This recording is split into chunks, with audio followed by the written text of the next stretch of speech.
Hello, friends. October is upon us, and as we all know, October is the scariest of all months. The days are getting shorter, darkness is closing in, and things are beginning to die outside, with no end in sight. Also, Halloween. So, in honor of my favorite month, I am doing a review of scary stories and books throughout the month, once every weekend, and I thought I would start with a classic, Edgar Allan Poe. Can't beat him. I'm going to do my top 5 favorite Edgar Allan Poe stories. This will contain spoilers, so if you don't want to watch it until you read the stories, that's fine. I'm going to put a list of all the stories in the description so you can read them before watching the video. So without further ado, let's get started.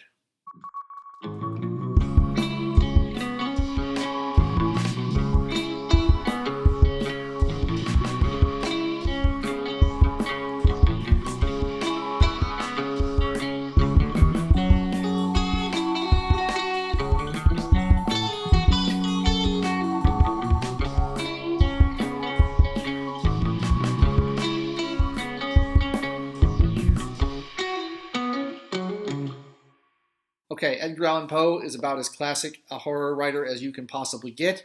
He was a weird little guy, married his cousin, drank a lot of absinthe, lived in Baltimore, died under mysterious circumstances. He arguably invented the modern horror short story, as well as the modern detective story and the modern science fiction short story. Very interesting guy. He actually doesn't have that many great horror stories. There's only a handful of them. So picking the top 5 was a little bit challenging. But the ones he wrote are very memorable, and I'm going to try to do, there'll be a couple classics in here, and there'll be a couple you might not have heard of. So let's get to the list. My number 5 Edgar Allan Poe short story, counting down, is one called A Cask of Amontillado. You probably heard of this one. It's very famous. And the story concerns a man who has suffered unspecified wrongs at the hands of his enemy, and in order to get revenge, invites him down into his cellar, gets him drunk, and bricks him up into a wall and leaves him there. That in itself is not the most horrifying plot you can think of, but there's a couple things I like about it. I like the lack of motivation and the utter pettiness of it.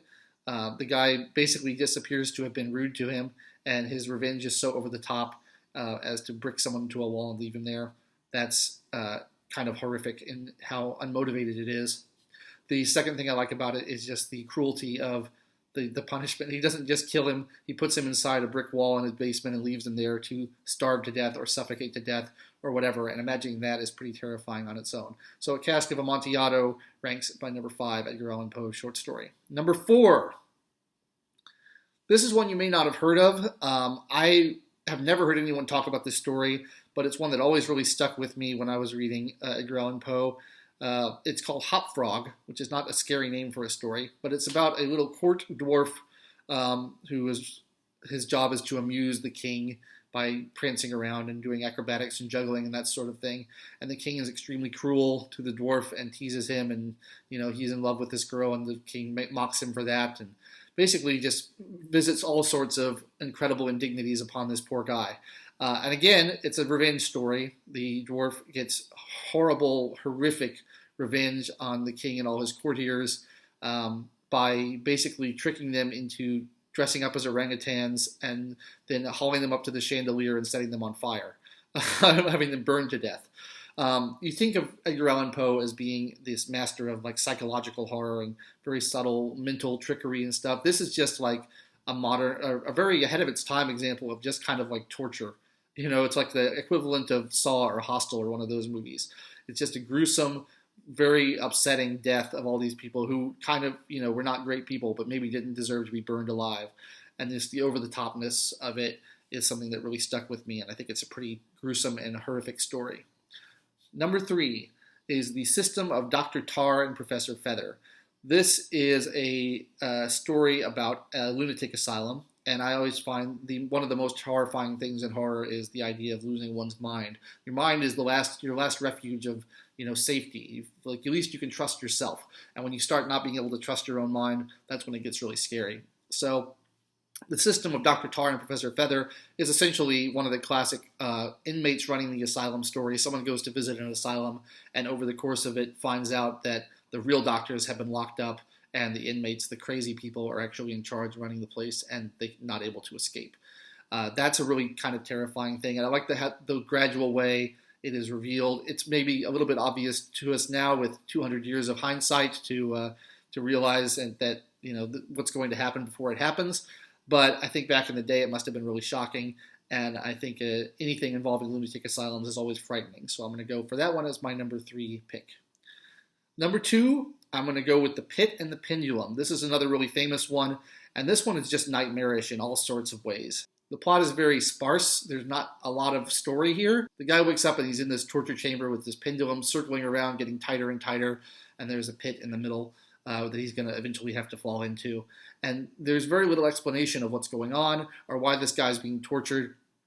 But just the details of it are so nightmarish and so crazy.